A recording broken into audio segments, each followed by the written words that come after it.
Swinson. Indeed, Mr Ilsley, and of course I'm very pleased to serve once again under your chairmanship in this debate with a rather small but perhaps select number of MPs. The document that we are discussing today is, like many and perhaps most European strategy documents, more of a statement of priorities rather than a fully worked out strategy.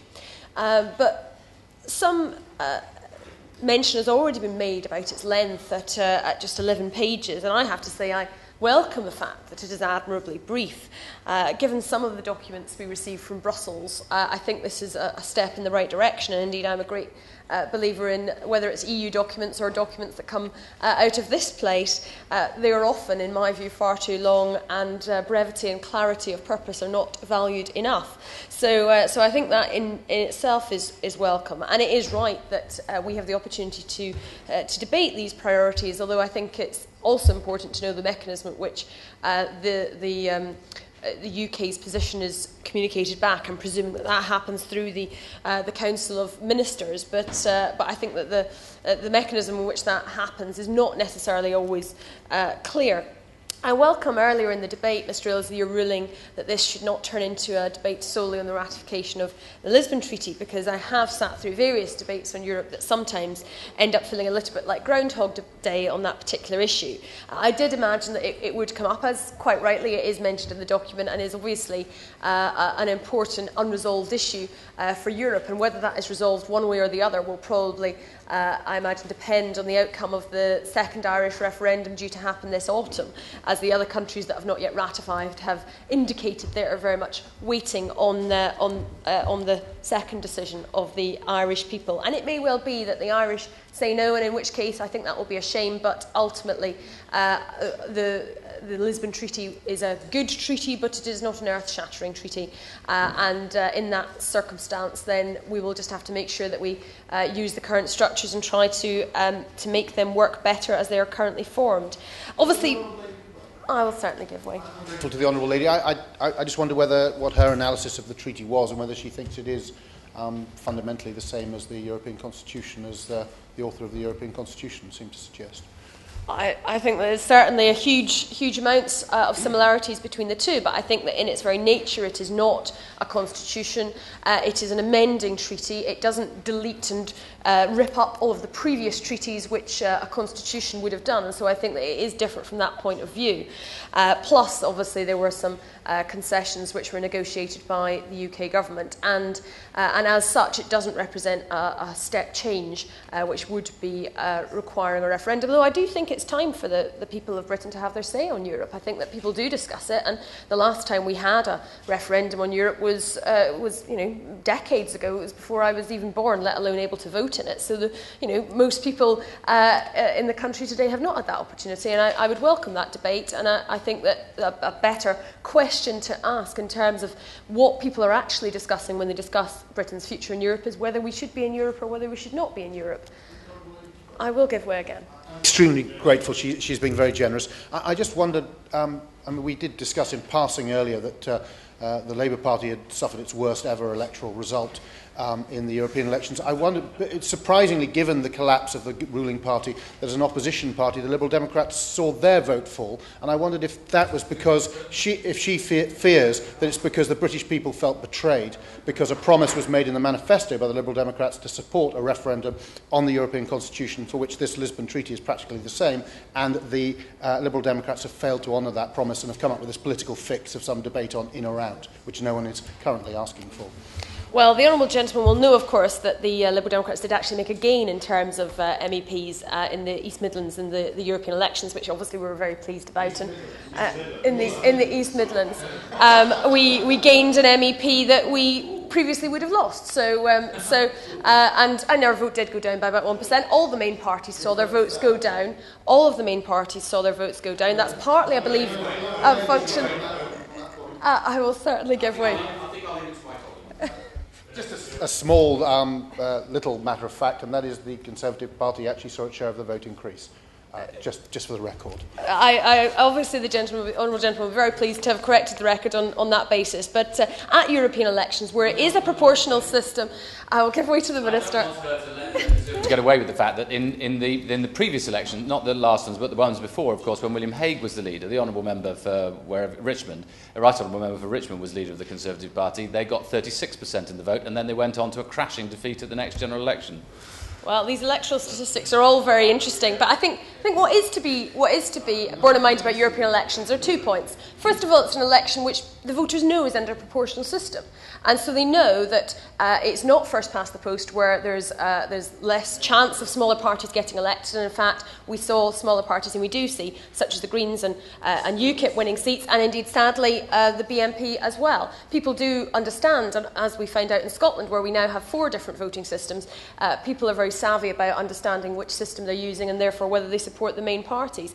Secondly, clearly, all of the main parties have suffered from the current scandals that we've had at Westminster, and anybody that was out knocking on doors during the European election campaign will be very aware of that. But to return to the issues at stake here, much as a post-mortem of the European elections, I'm sure would be very interesting to us political anoraks. The Lisbon Treaty is obviously going to be something which will change the structures in Europe for the better, I believe, if it is ratified. And of course, by the time this strategy is in place, if it does go ahead, possibly with some changes given it's in draft format at the moment, and would need to be reviewed by the incoming Commission, then that would be in place before this strategy was in force.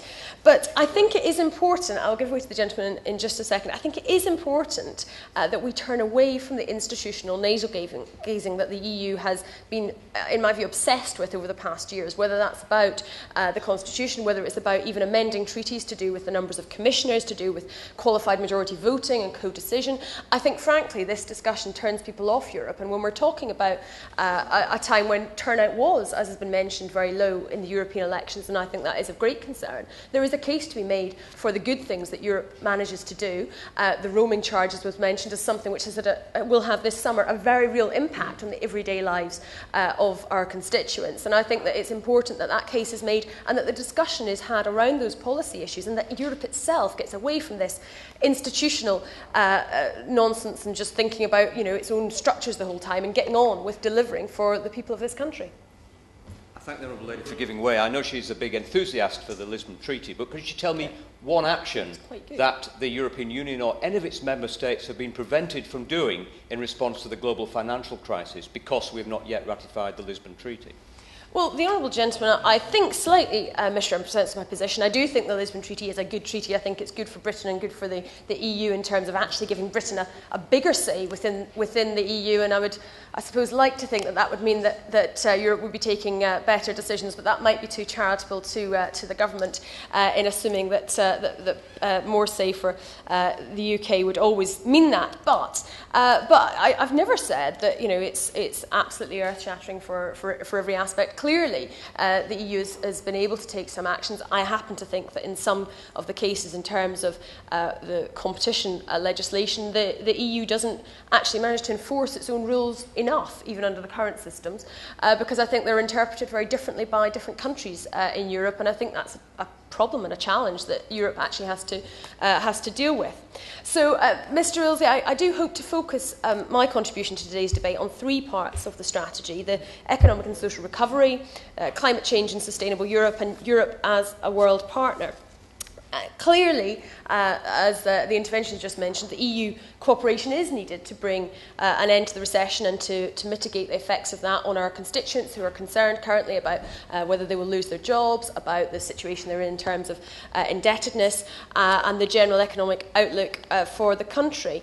I do welcome, particularly on page 3, the document intention for enhanced cooperation on projects to make more investment in energy efficiency, low carbon and renewable energy technologies, infrastructure projects and measures to combat climate change. And I think this is actually a key point, that we need to tie together the strands of climate change and economic recovery, because a green route out of the recession, it's certainly being pursued by President Obama in the United States, is absolutely key.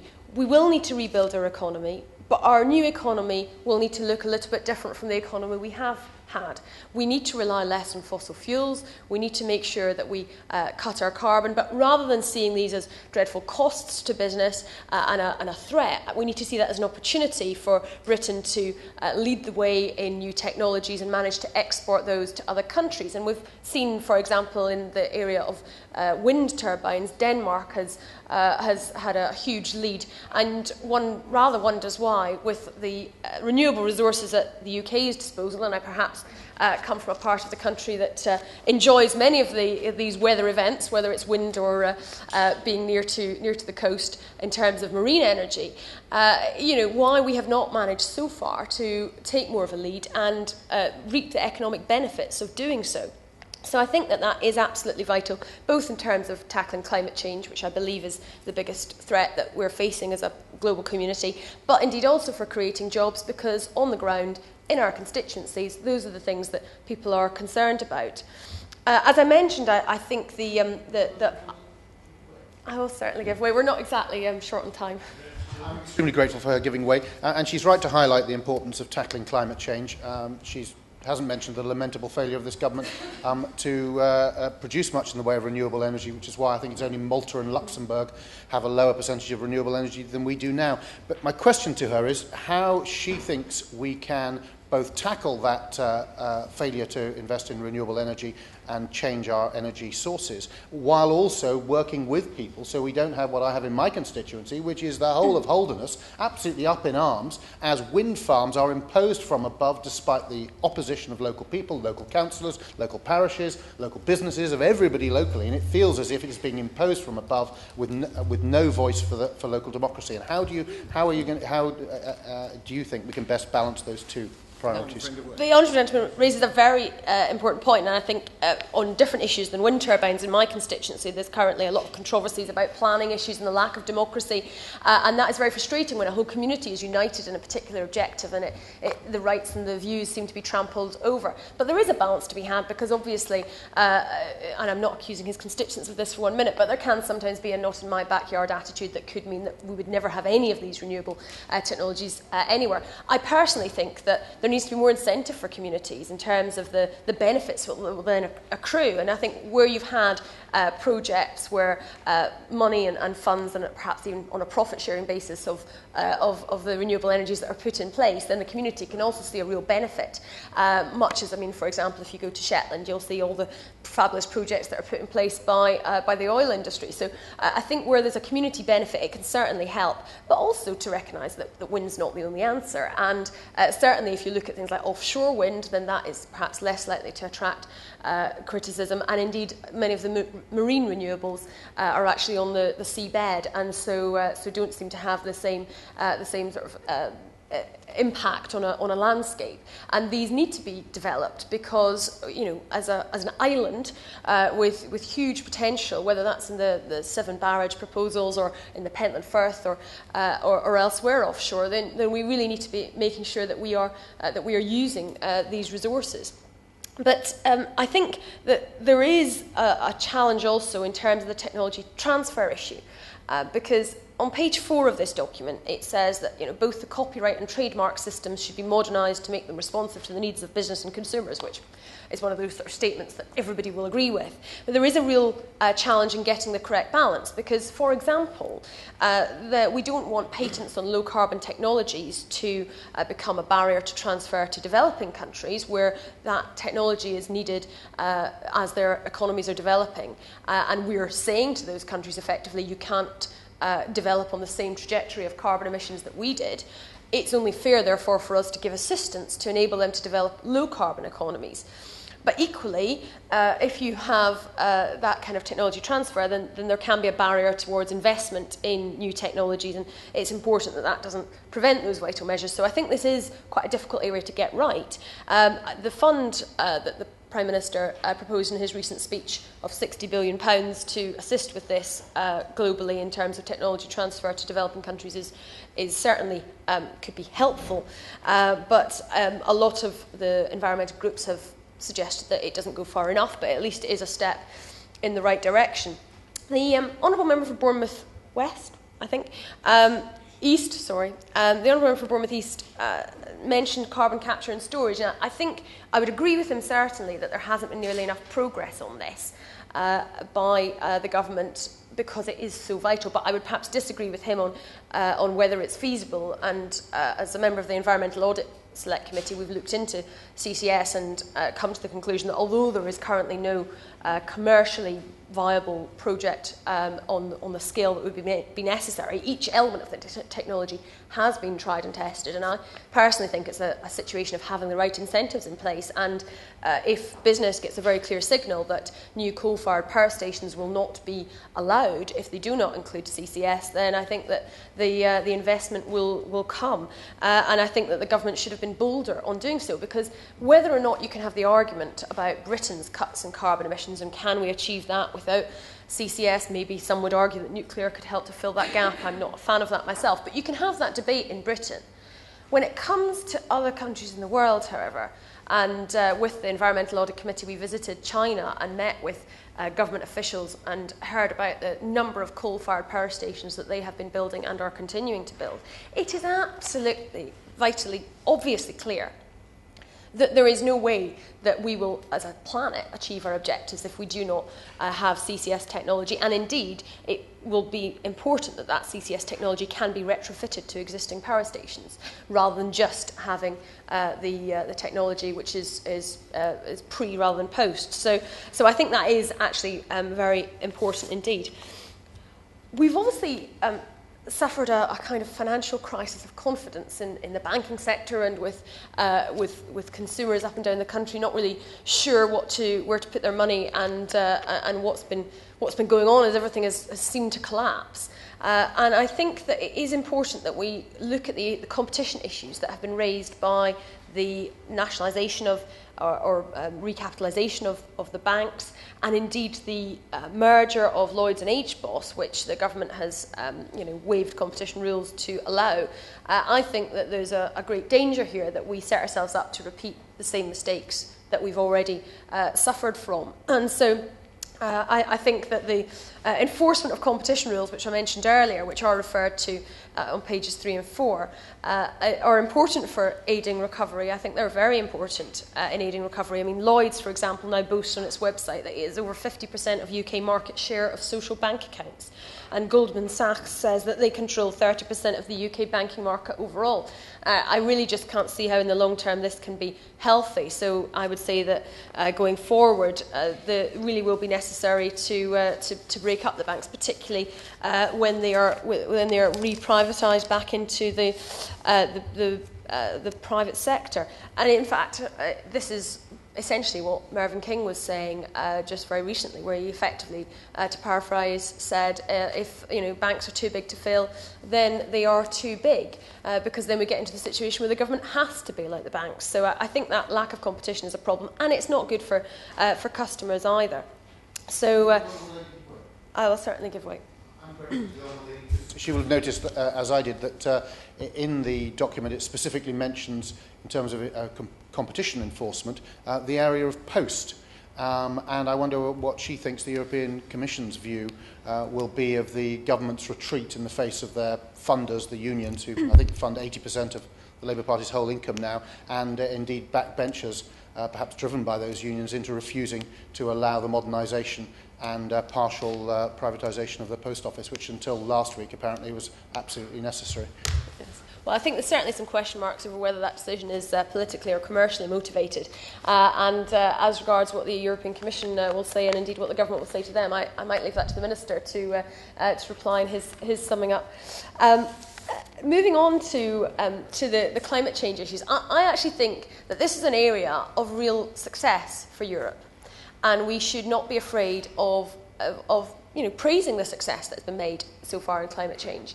The Honourable Member for Beverley and Holderness will know, as he also sat on the Environmental Audit Select Committee, and we produced more than one excellent report on the EU emissions trading scheme, which, while not perfect, has certainly improved with the different phases, and indeed is being used as a model by other schemes around the world, notably the Australians, who have recently, thankfully, woken up to the threat of climate change and are wanting to take action. So, we've got there a real pioneering scheme, which certainly has its teething problems, but that is being learned from, and is going to be a crucial part of how we, as a planet, manage to tackle this problem. And I think that pioneering attitude has enabled the EU to take leadership, and that leadership has been very much lacking from the US, and even now I think it's more difficult for the US to lead on this issue because of the different circumstances within the US, the views of their population, their reliance on cheap petrol, for example.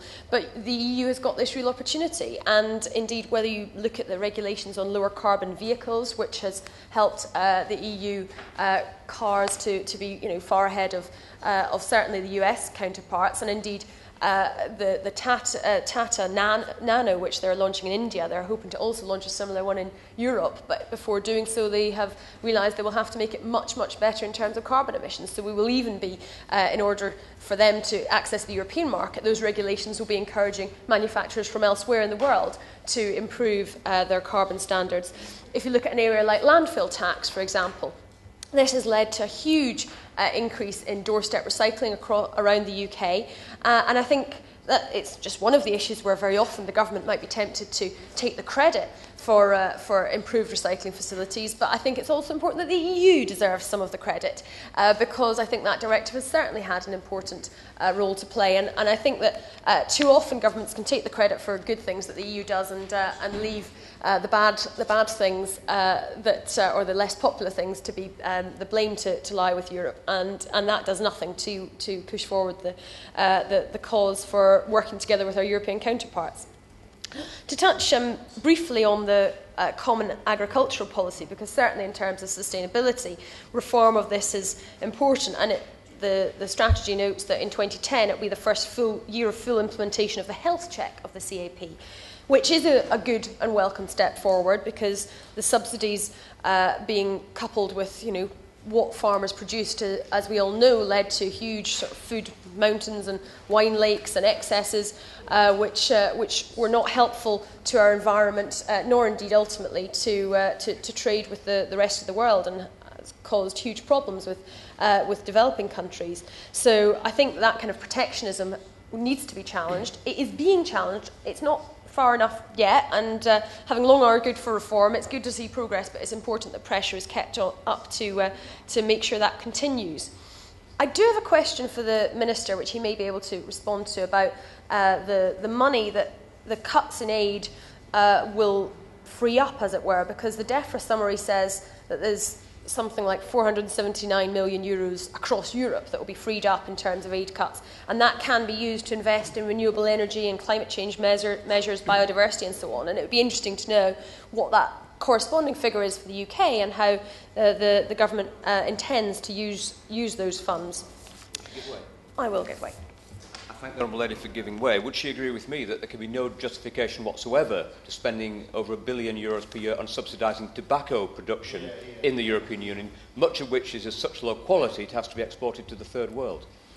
Well, I think the Honourable Gentleman makes this point very well indeed, and it certainly seems to be ridiculous to have a subsidy for such a product, particularly given the harm that we all know that it will cause, and we should be encouraging alternatives instead, rather than necessarily encouraging the status quo to prevail in such circumstances.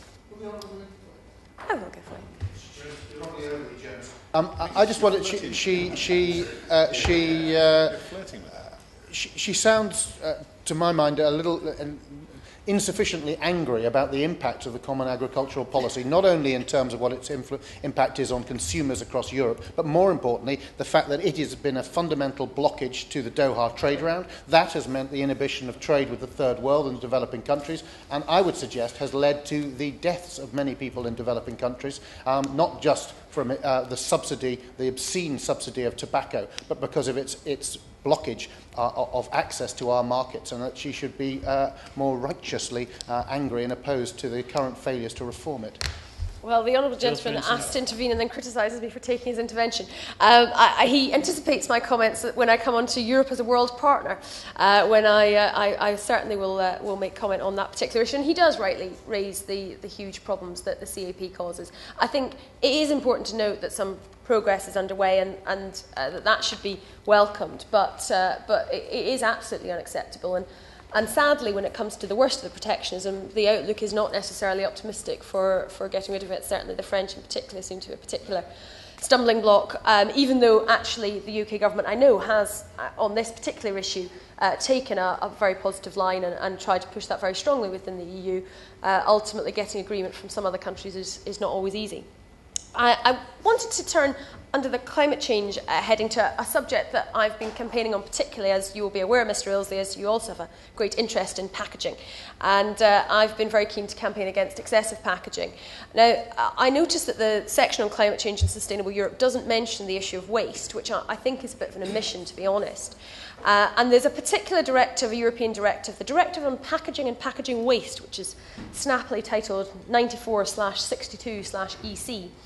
And that's what the UK legislation on reducing packaging waste is based on.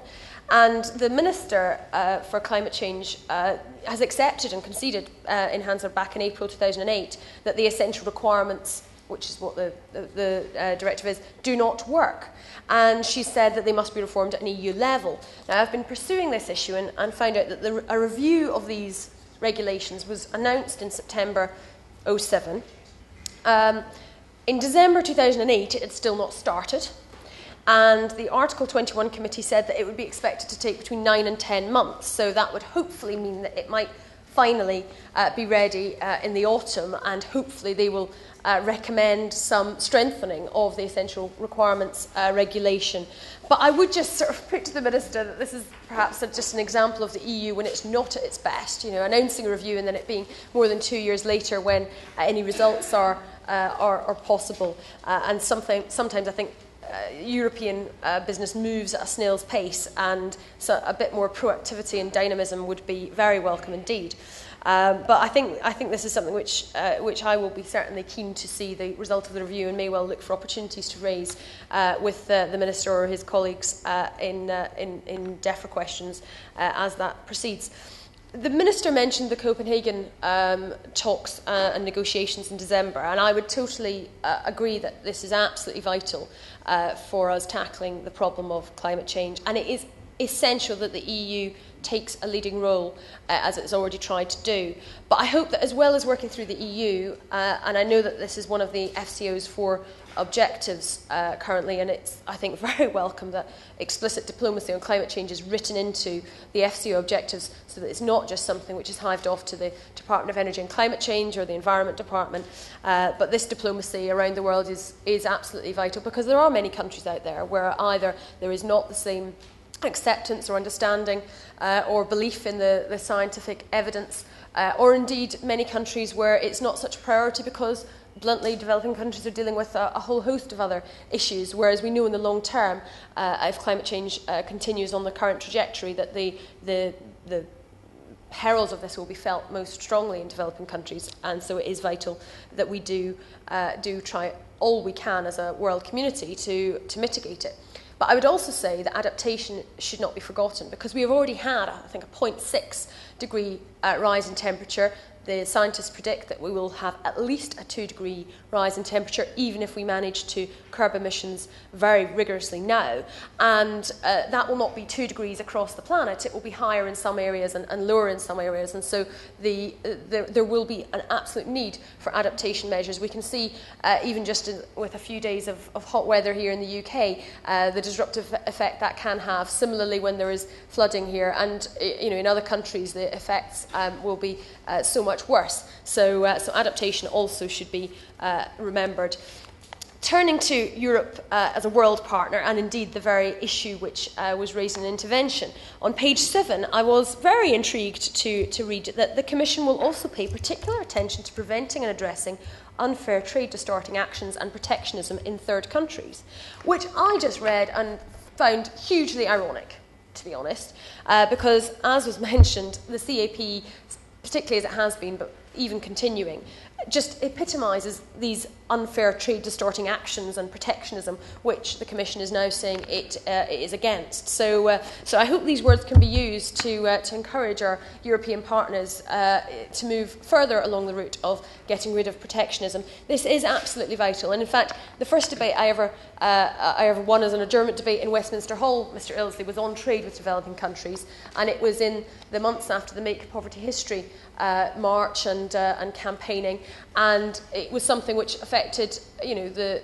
huge numbers of my constituents were motivated to write to me about, and is something which I think all members in the House would think needs urgent action. And of course some of it is about money, but some of it's just about dropping barriers, and there has been such stagnation in the Doha round, and it just beggars belief, really, because, as was mentioned, we're not just talking about money and companies and trade and things like that. We're talking about people's lives and their livelihoods and whether or not they're able to get the basics of life which we all take for granted. So this is, I think, vital that these words are made to have real meaning, and that they're not just, glossed over statements in a policy paper that don't actually end up having any teeth. On the accession issues, I welcome the statement on page 6 that the negotiations with Croatia and Turkey will continue. I think this is very important. And despite some recent setbacks on the border dispute with Slovenia, Croatia is well on its way to membership, and I hope all those issues can be resolved. Turkey's accession, of course, may be a little bit further off, but I think personally would be a very positive move to include Turkey within Europe. There's obviously some outstanding human rights records issues still to have action taken on them. But I also think that that's where it's important to recognise the incentive that EU membership and the accession process can actually give. So many countries are, and have been in the past and currently are, keen to join the EU. And that carrot is a great motivator for countries to improve their records on human rights, on corruption. I think in some cases we have perhaps not been firm enough with some of the Eastern European countries on getting action on corruption, etc., before those countries were actually acceded to the EU. And I think that does, to an extent, mean that some opportunities are lost, because that pre-accession period is when the influence of the EU is probably greatest in encouraging reform. So I think we don't want to repeat those mistakes, but I think we do want to continue very much with these proceedings. I noted the very diplomatic wording on Kosovo. The Commission will also prepare measures to support Kosovo's political and socio-economic development and to help it progress as part of the region towards the EU, which obviously underscores a whole host of diplomatic difficulties stemming from some EU states having recognised Kosovo as an independent state and others still not having done so. Last year I had the opportunity to visit Pristina and Mitrovica and meet with various Kosovan and Serb politicians, and I mean, it was clear to me just the huge difficulties that are still remain in that region, even though there is a sort of peace. That actually EU membership is perhaps one of the ways out of the problems, and the different Balkan states being EU members and then having relationships together under that larger EU umbrella, I think is potentially hugely beneficial. And although there are, as I say, the diplomatic difficulties at the moment, I hope that will be pursued. The bilateral relations with countries that are being looking to be increased are with Israel, Moldova, Morocco and Ukraine, and I think that is certainly very interesting. But there's obviously, with some of that, areas of concern. Israel being one, obviously, greater cooperation with the EU could be used as an incentive for Israel to fulfil its responsibilities to uphold human rights. And I would argue that we shouldn't be upgrading relations with Israel until that country agrees to suspend settlement expansion and show a real commitment to the peace process. We've seen some moves in that direction, albeit small ones, recently. It's obviously a very sensitive situation, but I think that while in terms of overall diplomacy and influence, the US has a far greater role to play than the EU should use the tools that it has at its disposal to pursue this agenda, and that would certainly be my representation to the Minister on the issue of Israel. I also just wanted to highlight the issue of Morocco, which I think is not touched on very often, because we have a very strong trading relationship between Morocco and the EU. But Morocco is not cooperating with UN negotiations on the future of the Western Sahara. It's not agreed to a referendum on independence for the Western Saharis. And the Amnesty International report in 2009, called The State of the World's Human Rights, said in Morocco, the rights to freedom of expression, association and assembly continue to be restricted. Criticism of the monarchy or views contradicting the official position on other politically sensitive issues were penalised. Allegations of torture were not investigated, and victims of past human rights violations were not granted effective access to justice. And slightly worryingly, it also says the issue of impunity for torturers was not raised when the EU and Morocco agreed the roadmap to closer cooperation in October 2008. And I would just urge the Minister to use what influence he might have in his discussions with EU counterparts on further relations with Morocco to make sure that these issues aren't left to the sideline and they are highlighted. In conclusion, Mr Ilsley, I think it is vitally important that Britain continues to engage in Europe, and I think this policy strategy sets out a well-thought-out set of priorities, and obviously with some of the issues that I've raised above. I do hope that whoever wins the next general election, the government will continue to engage in Europe so that we have a full role in reviewing this strategy, because it is important for so many of these global challenges that we are working hand in hand with our EU partners. And the other plea I would make is that we need to focus on making it happen. The case for Europe is made best when Europe delivers for people, rather than when we get lost in institutional minutiae. And so I think in terms of job creation, investing in a lower carbon world, trade liberalisation and human rights, these are what Europe should focus on and prove just how relevant it is to the people of Europe.